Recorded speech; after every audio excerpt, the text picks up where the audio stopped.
Hello friends, welcome to my YouTube channel. आज के इस वीडियो में हम नेट के पाठ्यक्रम में संकलित इकाई 6 उपन्यास के अंतर्गत झूठा सच उपन्यास के परीक्षा उपयोगी महत्वपूर्ण बिंदुओं पर चर्चा करेंगे। तो आइए देखते हैं इस उपन्यास के महत्वपूर्ण बिंदुओं को। यशपाल हिंदी साहित्य के प्रेमचंदोत्तर युगीन कथाकार हैं। इनकी प्रकाशित कृतियों को देखते हैं। उपन्यास में दिव्या, देशद्रोही, झूठा सच, दादा कामरेड, अमिता, मनुष्य के रूप, तेरी मेरी उसकी बात। कहानी संग्रह में पिंजरे की उड़ान, फूलों का कुर्ता, धर्मयुद्ध, सच बोलने की भूल, भस्मावृत चिंगारी, उत्तनी की माँ, चित्र का शीर्षक, तुमने क्यों कहा था मैं सुंदर हूँ, ज्ञानदान, वो दुनिया, खच्चर और आदमी, भूख के 3 दिन, उत्तराधिकारी तथा अभिषिक्त। व्यंग्य संग्रह में चक्कर क्लब, कुत्ते की पूंछ। झूठा सच उपन्यास 2 भागों में विभाजित है। वतन और देश 1958 ईस्वी में, दूसरा देश और भविष्य 1960 ईस्वी में।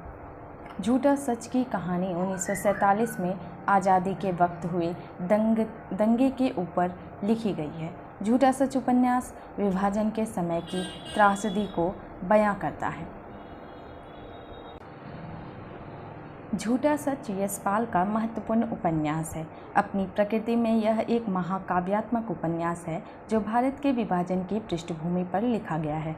इसके 2 खंड हैं, वतन और देश तथा देश का भविष्य। पहले खंड वतन और देश में विभाजन के वास्तविक कारणों, विभाजन के समय की दर्दनाक स्थितियों तथा विस्थापितों एवं शरणार्थियों की समस्याओं को प्रस्तुत किया गया है। तारा जैसे चरित्रों के माध्यम से बताया गया है कि विभाजन के समय महिलाओं की दुर्दशा का आलम क्या था। दूसरे खंड देश का भविष्य में आज़ादी के बाद की स्थितियां हैं, जिसमें एक और कुछ बुद्धिजीवियों व नेताओं की प्रगतिशील भूमिका का चित्रण है, तो दूसरी ओर सूद और सोमराज जैसे उन तत्वों की भी चर्चा है जो राजनीति और पत्रकारिता को शुद्ध व्यवसाय बनाकर भ्रष्टाचार व बेईमानी के माध्यम से समाज को लूटने में लगे हैं। इनकी तुलना में तारा, डॉक्टर नाथ, श्यामा, पत्रकार कनक तथा इंजीनियर नरोत्तम जैसे चरित्र भी हैं जो देश की आज़ादी का सम्मान करते हुए अपने दायित्वों के निर्वहन में ईमानदारी से जुड़े हैं।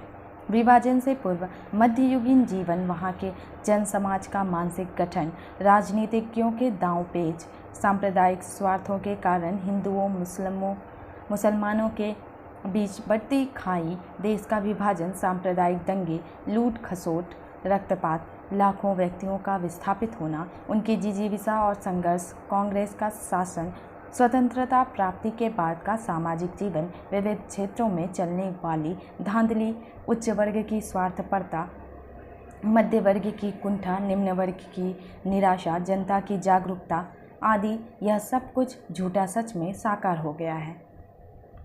झूठा सच में यशपाल ने देश विभाजन के लिए मूल रूप से अंग्रेजों को उत्तरदायी ठहराया है। उनके अनुसार अंग्रेजों ने ही अपनी सत्ता के लिए हिंदू मुसलमानों में फूट डाली। झूठा सच में यशपाल ने देश विभाजन को आर्थिक संदर्भों में भी देखा है। लेख की दृष्टि में यह पहलू सर्वाधिक महत्वपूर्ण है। देश विभाजन के मूल में आर्थिक कारणों की खोज करते हुए वे इस निष्कर्ष पर पहुंचते हैं, संपूर्ण पंजाब में हिंदू अमीर थे, ऊंचे पद पर थे, अल्पसंख्यक होने के बावजूद भी आर्थिक, सामाजिक और कुछ सीमा तक राजनीतिक सत्ता उन्हीं के हाथों में थी। लेखक का मंतव्य यह है कि विभाजन की त्रासदी का शिकार सामान्य लोग ही हुए, उच्च वर्ग के लोग नहीं। आइए इस उपन्यास के पात्र को देखते हैं। मुख्य पात्र तारा, मध्यवर्गीय किंतु प्रगतिशील सोच रखने वाली आम लड़की। तारा ही विभाजन की त्रासदी सबसे ज़्यादा झेलती है।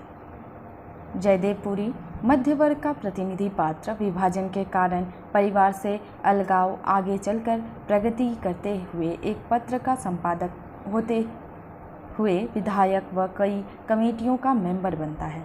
कनक, संपन्न परिवार की प्रगतिशील सोच रखने वाली लड़की, जयदेव से प्रेम, विवाह, फिर संबंध विच्छेद।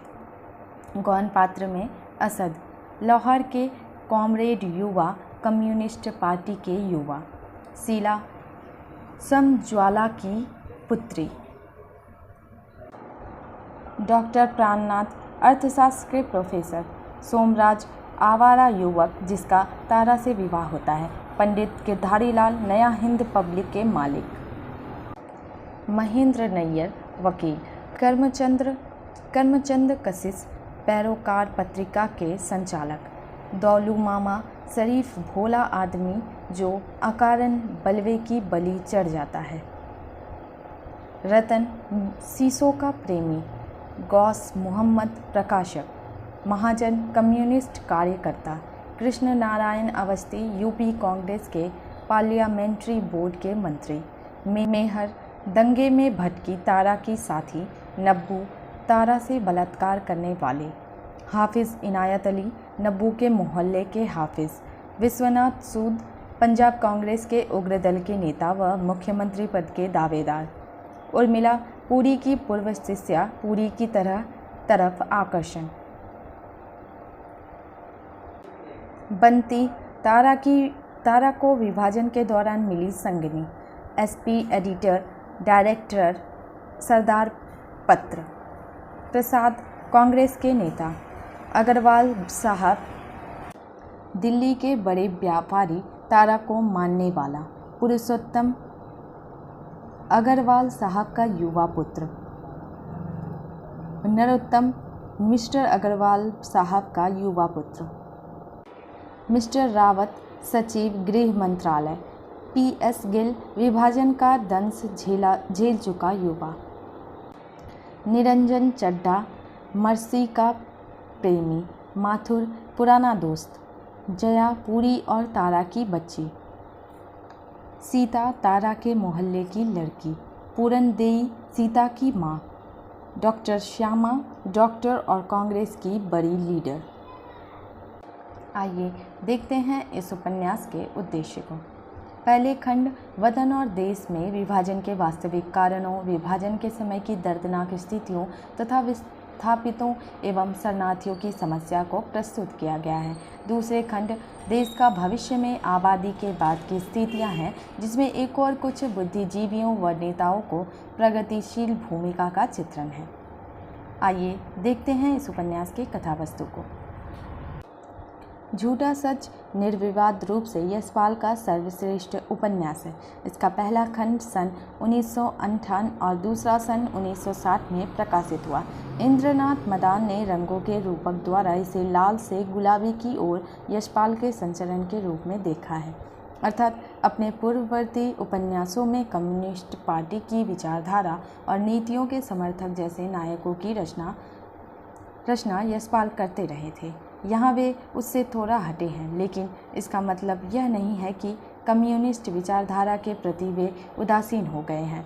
दादा कामरेड, पार्टी कामरेड, देशद्रोही आदि उपन्यासों का सामाजिक फलक बहुत छोटा है। इनमें पार्टी नीतियाँ प्रमुख होकर आई है, जबकि लाहौर को केंद्र बनाकर लिखा गया झूठा सच का पहला खंड पंजाब और पंजाबियत को समग्रता के साथ अपने में समाये हुए हैं। विभाजन की त्रासदी उस पर एक आघात बनकर आती है। इस खंड में भी असद गिल जैसे कम्युनिस्ट पात्र हैं, लेकिन विभाजन की त्रासद पृष्ठभूमि में उनकी किसी क्रांतिकारी भूमिका का उल्लेख संभव नहीं था। जबकि उपन्यास के दूसरे खंड देश का भविष्य में यशपाल ने कम्युनिस्ट पात्रों और उनकी गतिविधियों का समुचित उल्लेख किया है। पीसी जोशी और बीटी रणदीवे की पॉलिटिकल लाइन पर खुलकर चर्चा हुई है, लेकिन इसका संबंध देश के वर्तमान से ना होकर देश के भविष्य से अधिक है। झूठा सच में भी कम्युनिस्ट पात्र हैं, लेकिन उसमें पार्टी और उसकी विचारधारा के बाहर का एक खुला और भरा पूरा संसार भी है, और वही उपन्यास में अधिक महत्वपूर्ण है। उपन्यास का आरंभ लाहौर की एक गली में मास्टर राम लोभाया की मां की मृत्यु से होता है। लाहौर का शांत और आपसी सद्भाव वाला यह जीवन देखते देखते नेताओं के राजनीतिक स्वार्थों की भेंट चढ़ जाता है।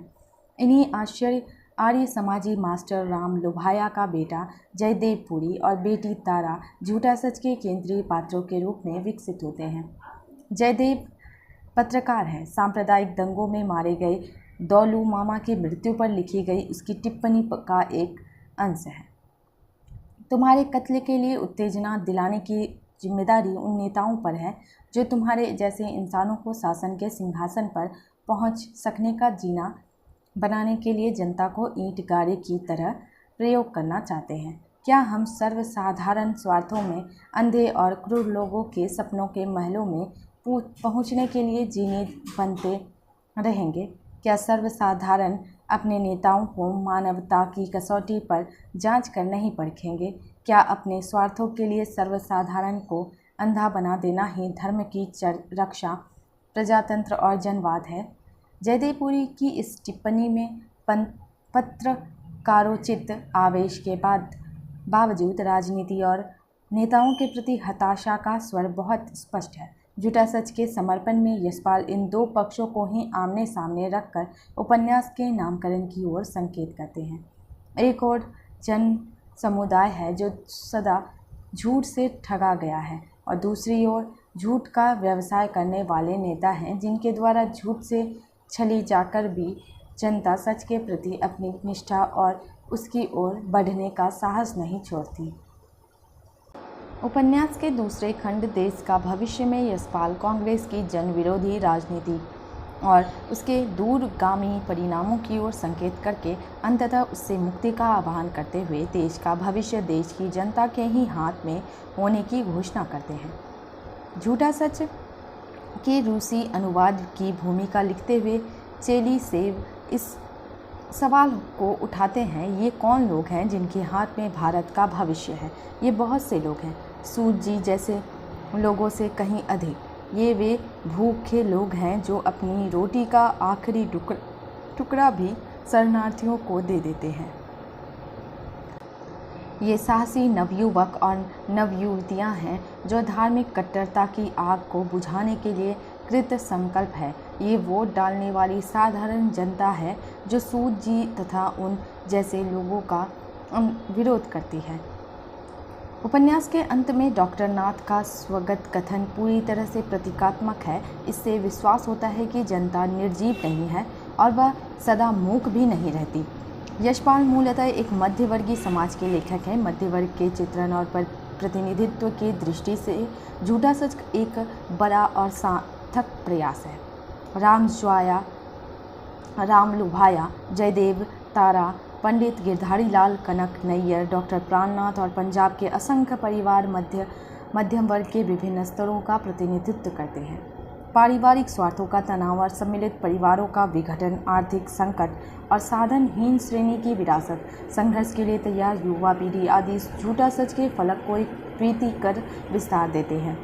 प्रेम, विवाह, शिक्षा और रोजगार की समस्याएं एवं अर्थाभाव और हीन सामाजिक स्थिति से उत्पन्न कुंठाओं और हीन भाव के विभिन्न रूप जयदेव और तारा के चरित्रों में मिलते हैं। इस समाज में विवाह की समस्या सबसे बड़ी और जटिल है। तारा और कनक के माध्यम से लेखक इसके विविध पक्षों पर विचार करते हैं। गिरधारी लाल इन दो ध्रुवों के बीच जैसे सामंजस्य और संतुलन स्थापित करते हैं। विवाह को एक सामाजिक आर्थिक समझौते के रूप में स्वीकृति देकर वे विश्वास करते हैं कि सामाजिक आर्थिक चौखटे के बाहर जाकर वह बिखर जाएगा। सीलो और रतन का प्रसंग इसी समस्या का एक और पक्ष है।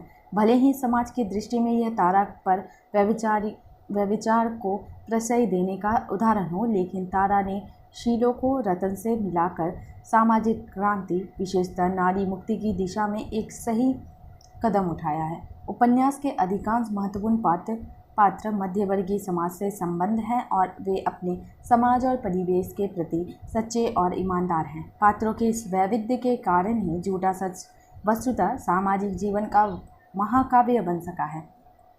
यह लेखक की एक बड़ी सफलता है कि वह प्रमुख और गौण दोनों प्रकार के पात्रों पर समान रूप से ध्यान केंद्रित कर सकता है।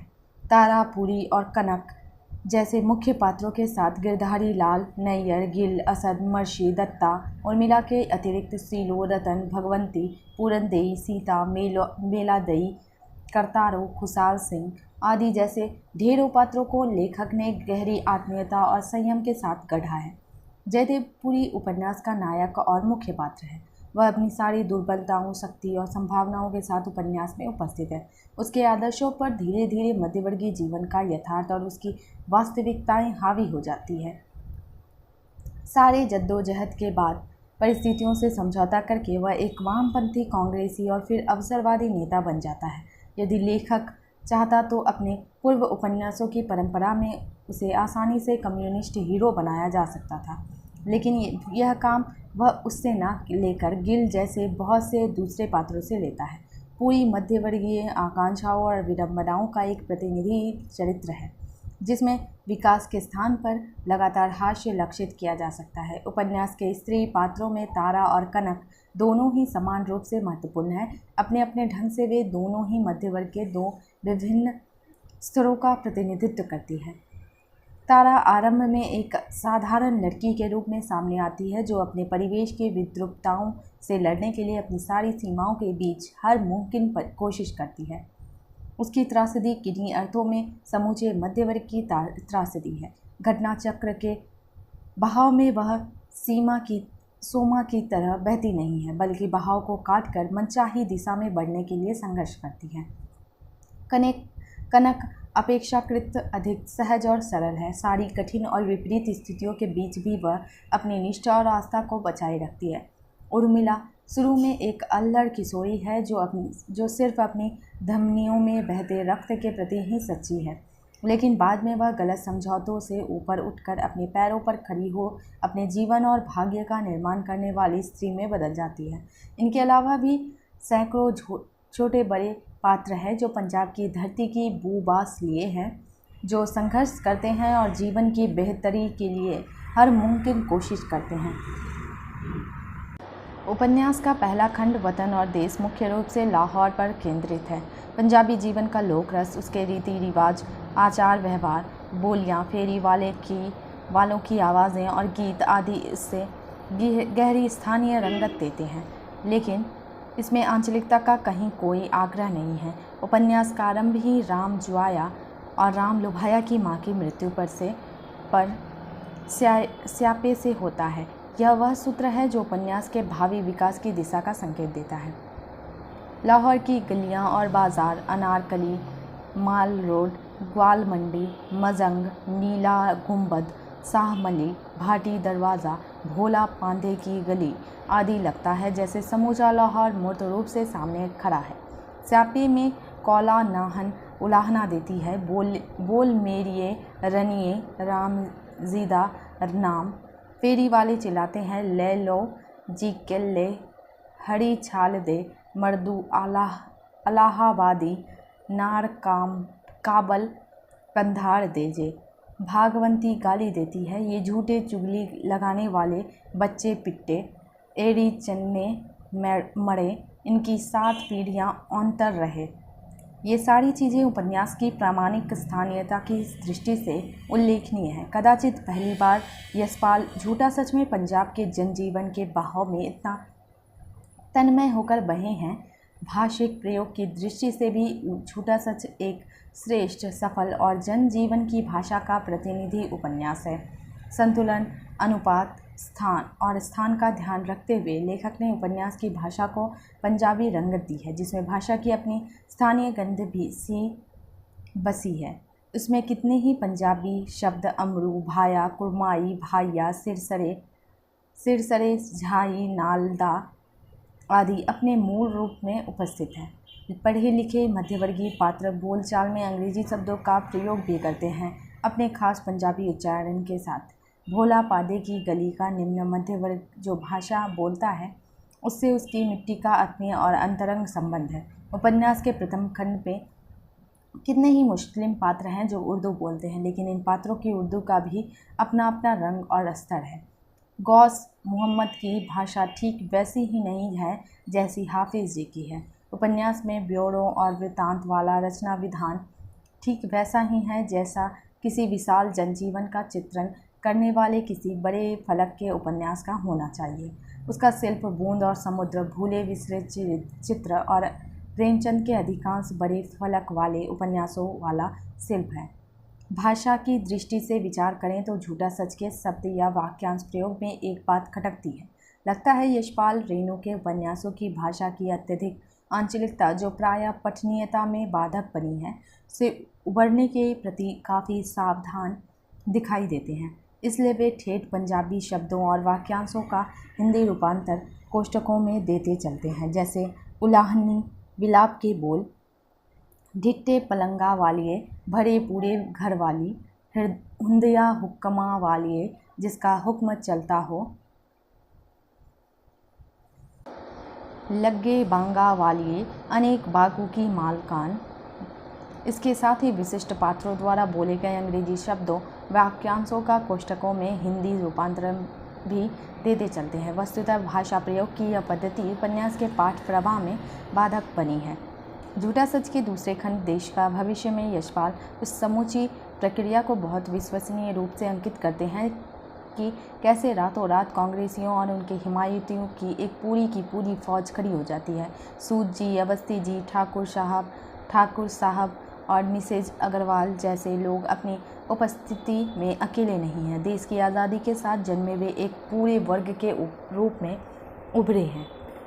अंग्रेज़ों के ज़माने में यही Mrs Agarwal British meeting club की मेंबर थी और किराए पर स्वेटर बुनवाकर ब्रिटिश जवानों को भिजवाती थी।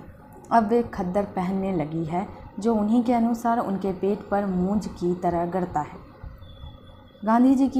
गांधी जी ही हत्या वाली रात में शराब के बीच कांग्रेसी नेताओं की बहसों के प्रसंग कहीं कहीं अतिरंजनापूर्ण लग सकते हैं, लेकिन फिर लेखक जल्दी ही पाठक का विश्वास पा लेता है। झूठा सच जैसे बड़े फलक और आकार वाले उपन्यासों पर बाह्य विस्तार का आरोप जब तब लगाया जाता रहा है। उसका पहला खंड अपेक्षाकृत अधिक संश्लिष्ट और सुगठित है, लेकिन उसमें भी अंत तक पहुँचते पहुँचते इस विस्तार को मोह सचमुच बढ़ा है। बंतो अमरो, सतवंत और दुर्गा आदि की अलग अलग कहानियों का भी सार एक ही है। वे सब अमानुषिकता और निशंसता के ही बयान है। उपन्यास का दूसरा खंड ढीला ढाला सा है। उसमें जनता के संघर्ष और नेताओं के व्यापक भ्रष्टाचार का संतुलन भी डगमगाया है।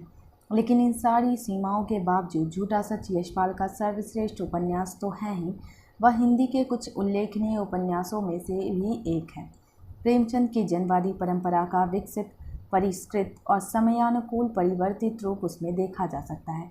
अपने विशाल फलक, बहुविध समस्याओं और व्यापक जीवन चित्रों के कारण यह अनेक अन्य उपन्यासों से विशिष्ट और श्रेष्ठ है। आइए देखते हैं इस उपन्यास के महत्वपूर्ण पंक्तियों को।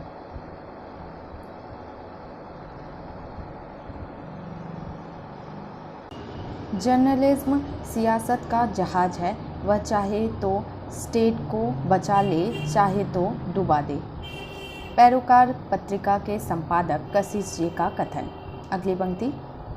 पत्रकार के काम की विशेषता यह है कि वह अपने व्यक्तित्व को परोक्ष में रखकर मालिकों की इच्छानुसार घटनाओं की वर्णन को रंग देता है। लेखक का कथन। अगली पंक्ति।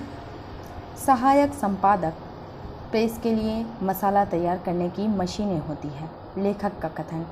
अगली पंक्ति। पत्र की जनप्रियता बहुत बड़ी चीज़ है, परंतु राजनैतिक पत्र का काम जनता की भावनाओं में बह जाना नहीं, बल्कि उन भावनाओं को दिशा दिखाना है। पैरोकार पत्रिका के संपादक कशिश जी का कथन। अगली पंक्ति।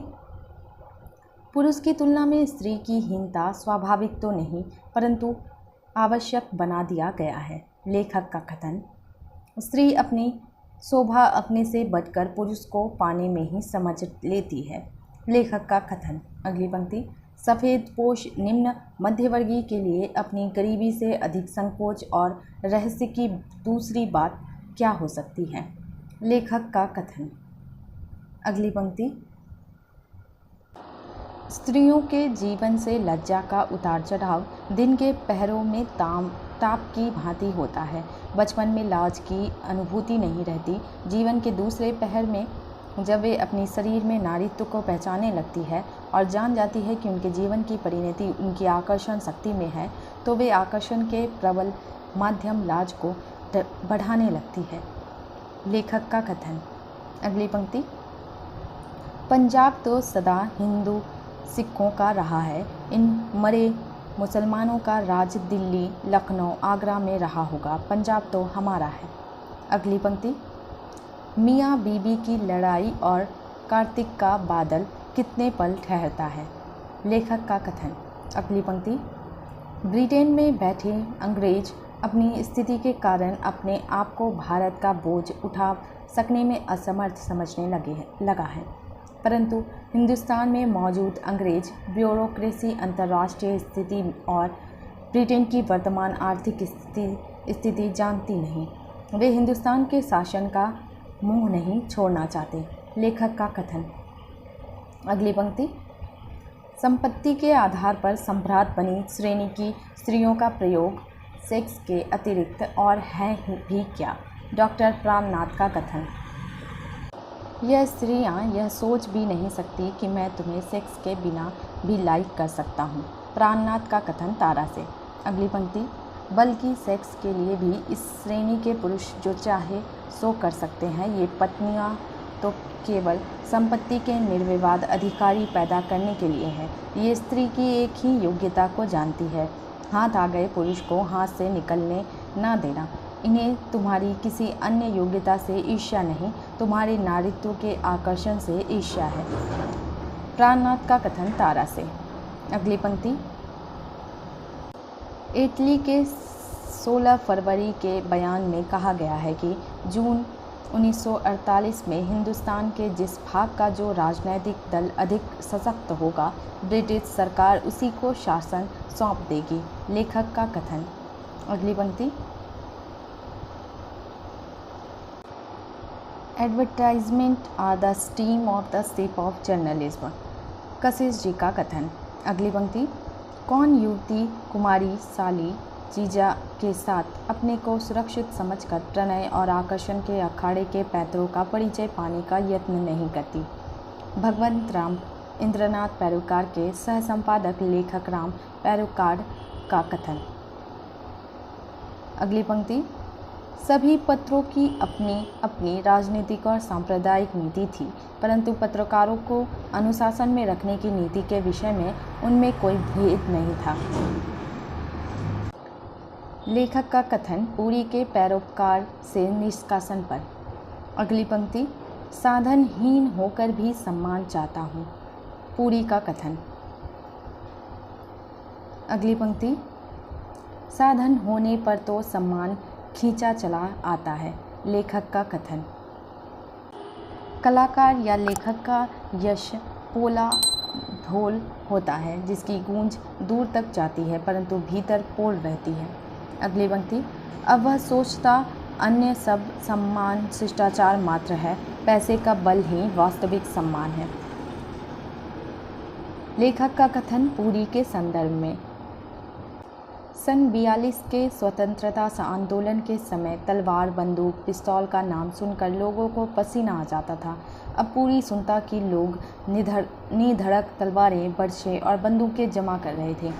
कुछ लोग पानी के नल कटवाकर कड़ा बीने तोड़ेदार बंदूकें भी बनवा रहे थे। अफवाह गर्म थी कि लाला माधो शाह और सुखलाल के यहाँ से हिंदुओं की रक्षा और पाकिस्तान के विरोध के लिए 200-250 में चाहे कि जितने बंदूक पिस्तौल मिल सकते हैं। लेखक का कथन।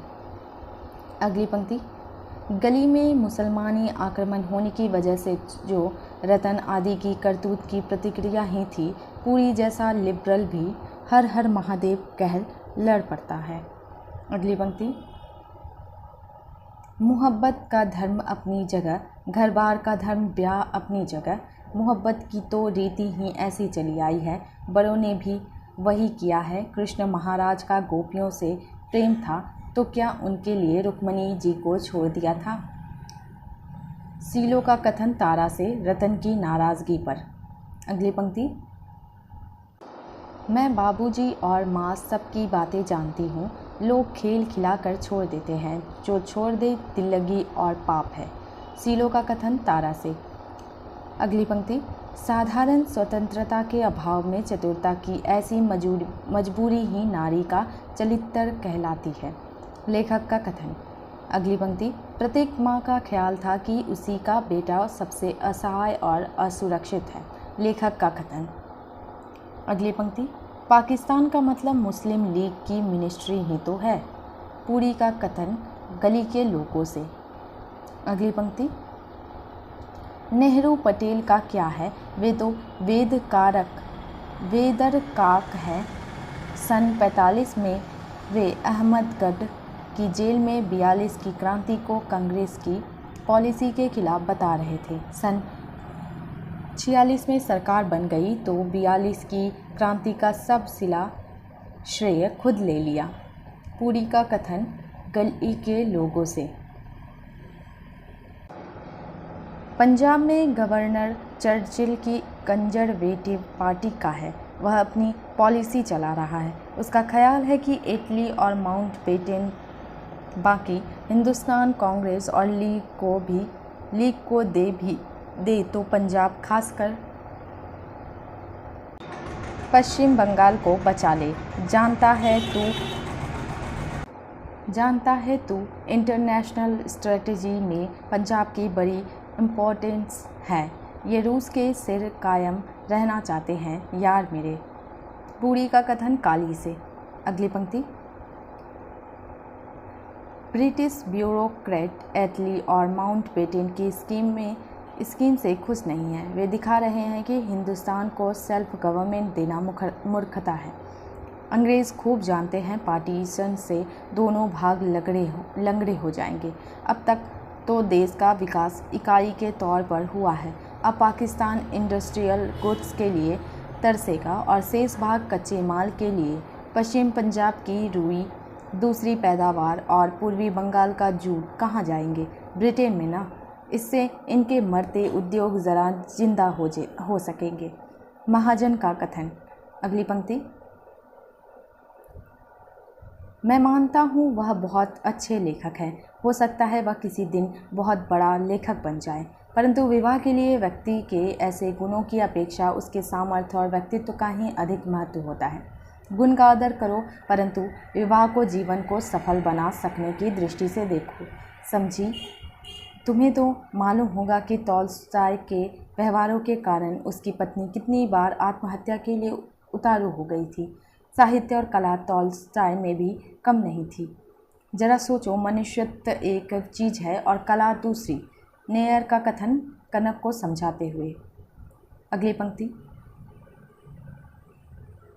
वैसे तो लड़के लड़कियों के मिलने जुलने से, अस्वाभाविक रुकावटें डालने से मन और मस्तिष्क के विकास पर अच्छा प्रभाव नहीं पड़ता, लेकिन एक आयु में जब भावुकता प्रधान रहती है तो ज़रा गंभीरता से और संयम से चलना चाहिए।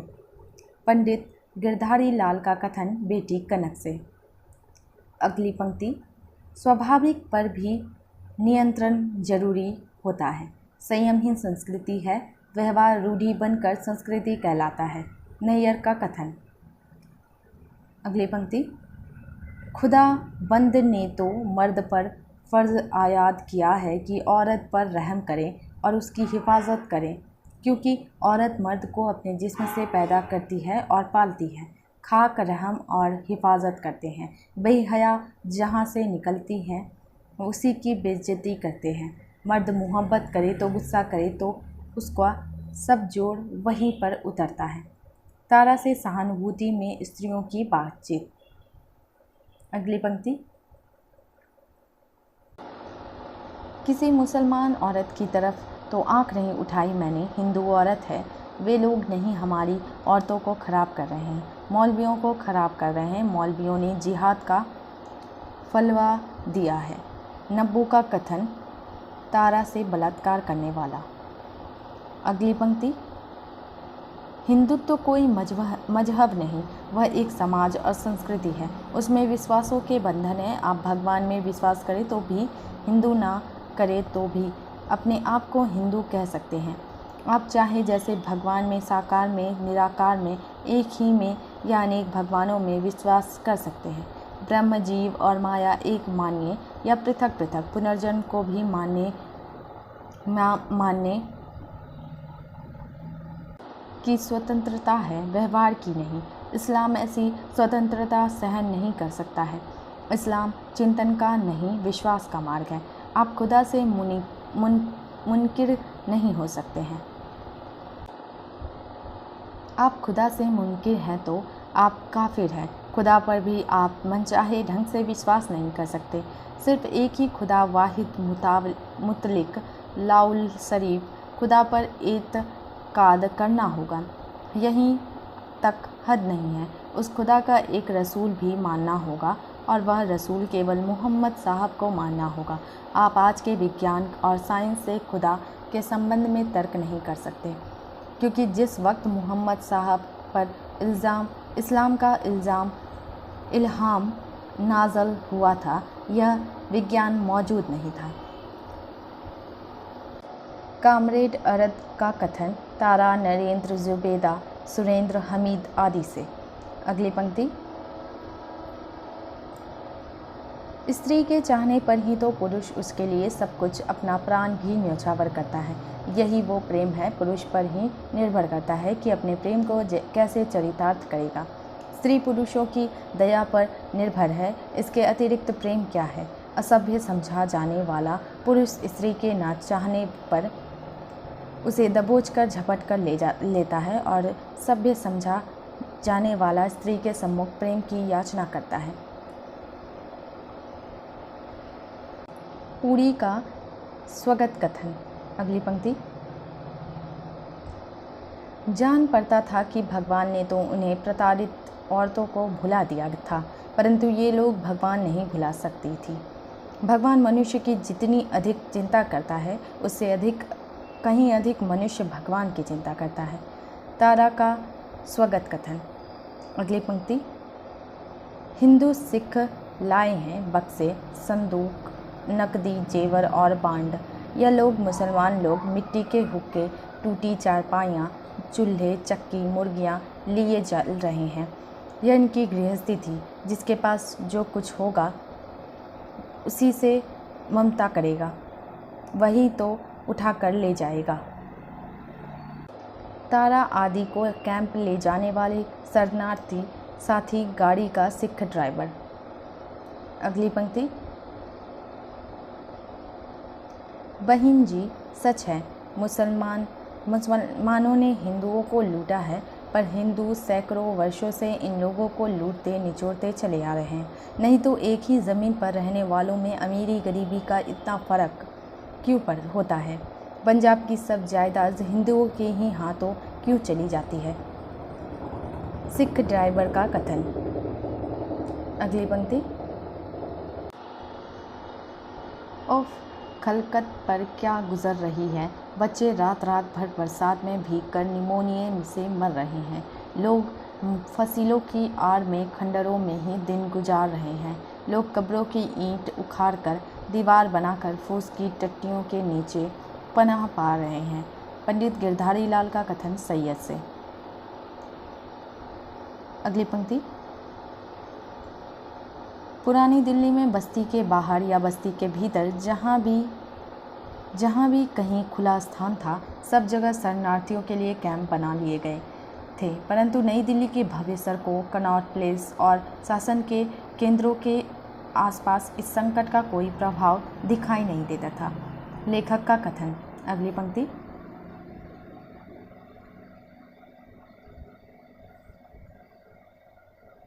गांधी जी कलकत्ता से पश्चिम पाकिस्तान में शांति स्थापना का प्रयत्न करने के लिए आए थे, परंतु दिल्ली की अवस्था देखकर उनका सिर लज्जा और दुख से झुक गया।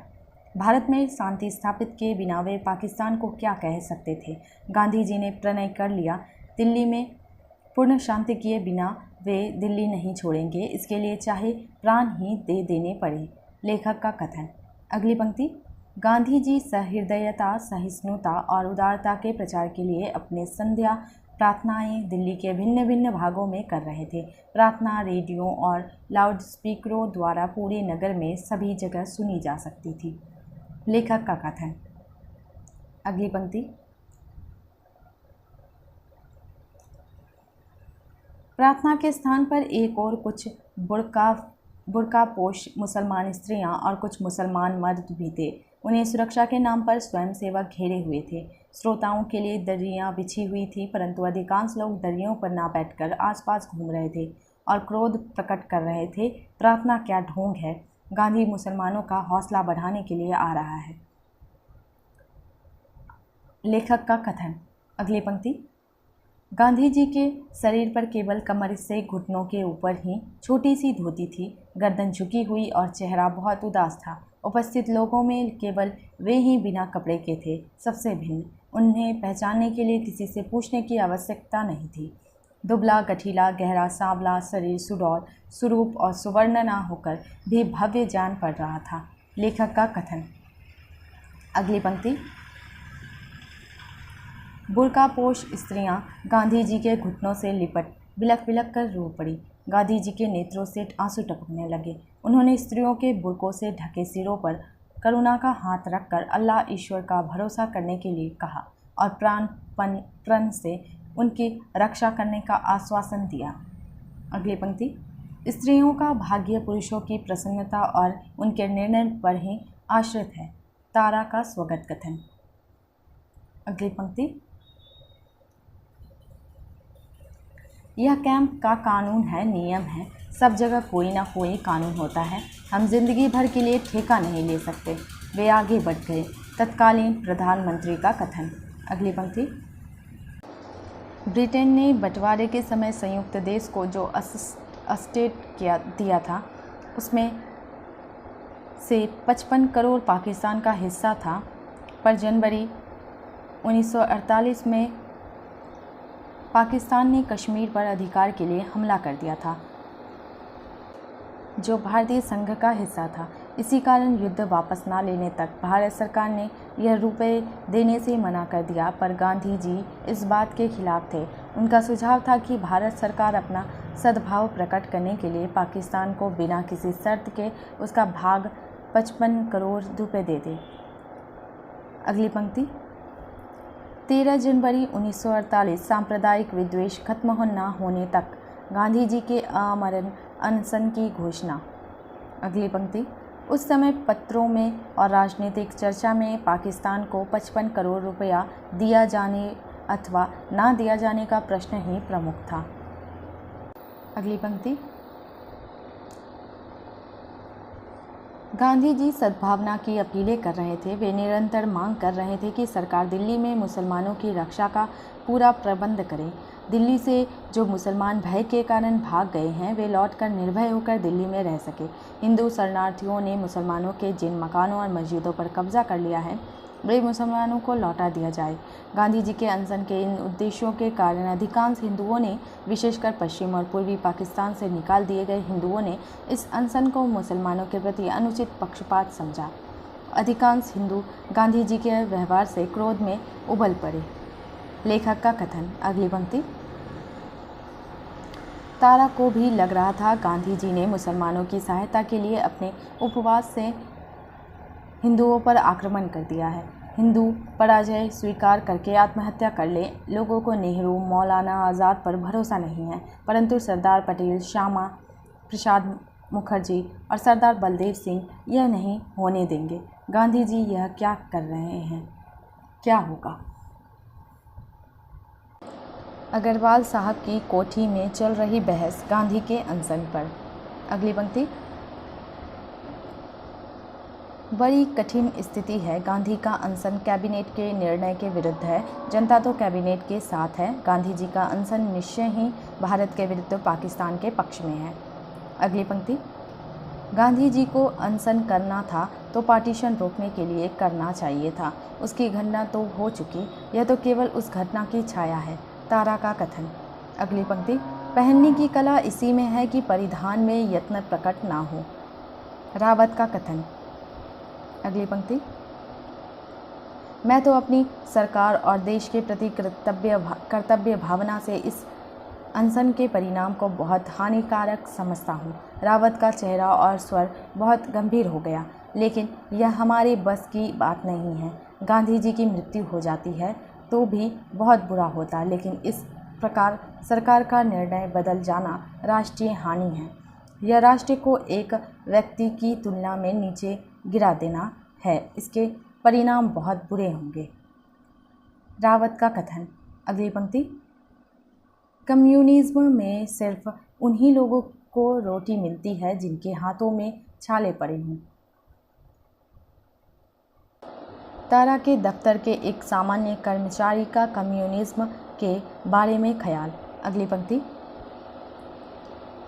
सैनिक का कौशल शस्त्र प्रयोग है, परंतु सेनापति शस्त्र नहीं उठाता। सेनापति का काम कुशल सैनिकों का उचित संचालन होता है। अच्छे लेखकों का उचित प्रयोग कर सकना संपादक का काम है। पुरी के मन से कशिश जी के प्रति क्रोध मिट गया। अगली पंक्ति। जब मनुष्य अभाव के गाढ़े में होता है तो तब उसे असमर्थता की दीवारें बंदी बनाए रखती है। उसे सफलता का कोई मार्ग दिखाई नहीं दे सकता। साधनों की सीढ़ी पा जाने पर मनुष्य की दृष्टि अभाव के गाढ़े से ऊपर उठ जाती है। लेखक का कथन। अगली पंक्ति। दिल्ली में आ बसे पंजाबी शरणार्थी पुकारे जाने पर आपत्ति करने लगे थे। उन्होंने अपने लिए पुरुषार्थी नाम रख लिया था। अगली पंक्ति। हमारे यहाँ कहावत है, चढ़ती जवानी में मर्द लड़की से शादी की बात करता है तो लड़की भवें उठाकर पूछती है तू क्या है।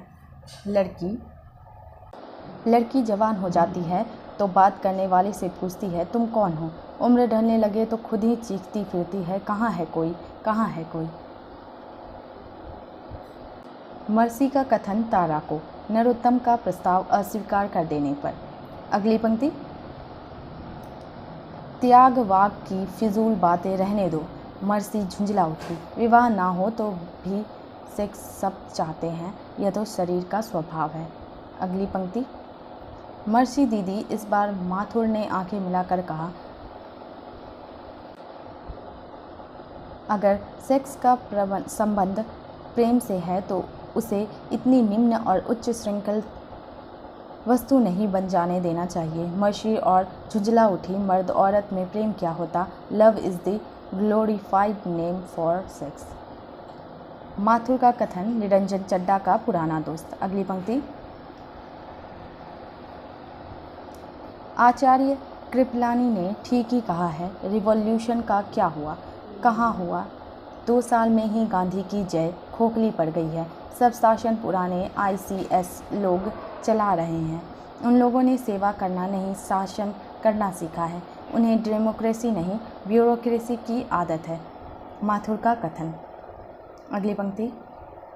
अब बिना मुकदमा चलाए कैद, बल्कि डिफेंस ऑफ इंडिया एक्ट से पुलिस के हाथों पूर्वापेक्षा लंबे हो गए हैं। कोर्ट लोगों को बरी कर देती है, पुलिस उन्हें दूसरी दफ़ा लगाकर पकड़ लेती है। हमें तो शर्म आती है।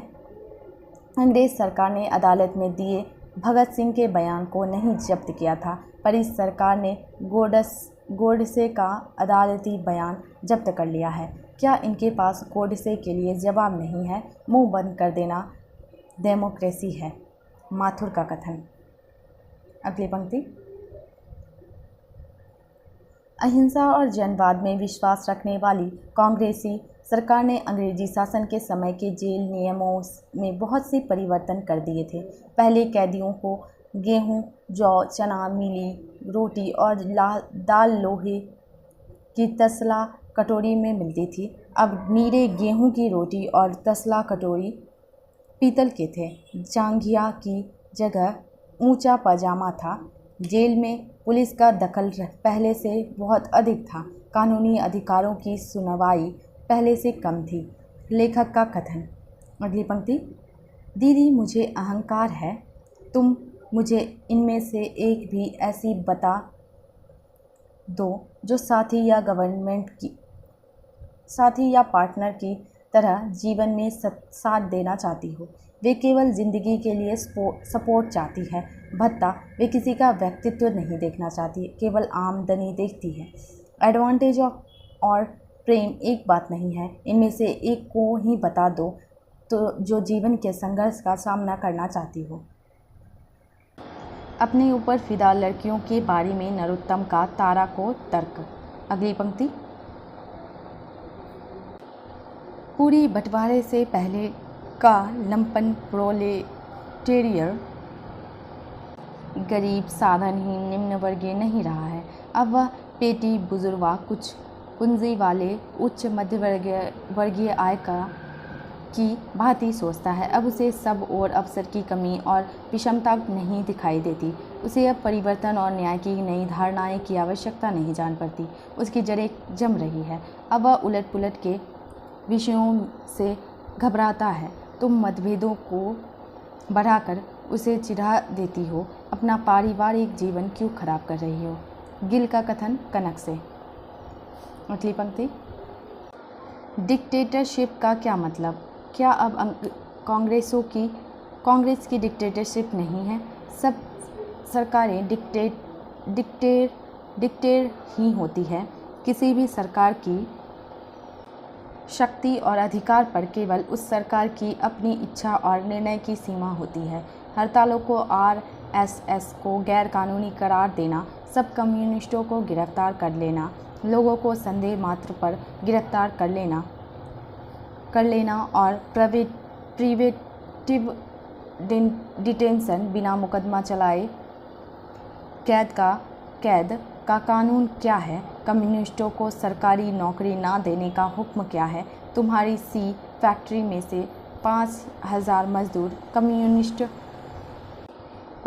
मजदूर कम्युनिस्ट होने के संदेह में निकाल दिए गए थे। वह क्या था? डिक्टेटरशिप। और क्या होती है? प्रश्न यही है कि सरकार का दृष्टिकोण किस श्रेणी का है? डिक्टेटरशिप चोरों की है या मेहनत करने वालों की? चड्ढा का कथन पहले आम चुनाव के समय चल रही बहस में। अगली पंक्ति।